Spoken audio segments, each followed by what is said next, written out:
Itinadawit ngayon ni Ruby Tuason sa pork barrel scam ang Chief of Staff noon ni dating Senadora Loy Ejercito. Kabilang umano si Justa Tantoco sa mga tumanggap ng pera mula sa transaksyon kay Janet Lim Napoles. Wala pang reaksyon si Tantoco pero si Senador Jinggoy Estrada ay agad ipinagtanggol ang kanyang ina. Nakatutok si Ruth Cabal. Sa affidavit ni Ruby Chan Tuason, inalala niya ang isang transaksyon noong 2004 na inayos niya sa pagitan ni Senator Jinggoy Estrada at Janet Napoles.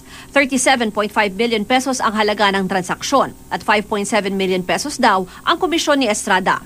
Pero binalik daw ni Estrada ang pera dahil di natuloy ang transaksyon. Pero nalaman ni Tuason mula sa whistleblower na si Ben Hurloy na natuloy pala ang transaksyon. Ang aktor na si Matt Ranillo raw ang kasama sa transaksyon kung saan may na-deliver na 11.97 million pesos cash sa isang bahay sa Mahogany Street, Dasmariñas Village, Makati City.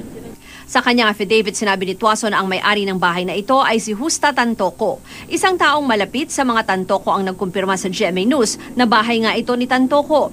Sa kalsadang ito rin sa parehong village, may isang bahay si Napoles. Patuloy na sinisikap ng GMA News na makuha ang pahayag ni Tantoco. Si Tantoco ay malapit na kaibigan ng mga Estrada bago pa maging Pangulo si Erap. Isa si Tantoco sa nagtatag ng Mare Foundation na tumulong sa presidential campaign ni Estrada noong 1998. Magkasama sila doon ni dating First Lady Loy Ejercito bilang mga incorporator, batay sa dokumento mula sa Securities and Exchange Commission. Magkasama rin sina Loy at Tantoco bilang incorporator sa isa pang foundation, ang Anak ng Masa. Ang nakalagay na address doon ni Tantoco, siya ring address na binigay ni Tuason na pinagdalhan umano ng pera. Nung First Lady si Loy hanggang naging senador, Chief of Staff niya si Tantoco, nakasakasama rin sa mga social gathering. Sabi ni Senator Jinggoy, malapit na kaibigan ng kanyang ina si Tantoco, pero parehong walang kinalaman ng dalawa sa pork barrel fund scam. The timing is very, very suspicious. Dapat nung meron silang ebidensya, meron silang mga dokumento na sinasabi, dapat nung pumutok to, sana sinama na nila. Ganon din yung nangyari sa tatay ni Senator Bong, former Senator Revilla. Tinanggi rin ni Senator Jinggoy na may transaksyon silang mag-ina kay Ranillo.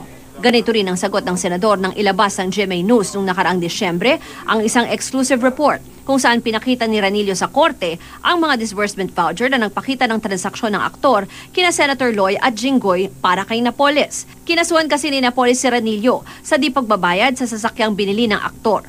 Pero sabi ng aktor, ang mga disbursement voucher ang patunay ng komisyon mula sa mag-inang Estrada ang pinambayad niya kay Napoles. I have never dealt with Matt Ranillo. I only know him because he is also an actor.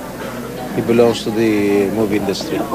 Nasa ibang bansa si Ranillo, tinawagan namin ang abogado nito na si Attorney Gregorio Narvasa pero wala ito sa kanyang opisina.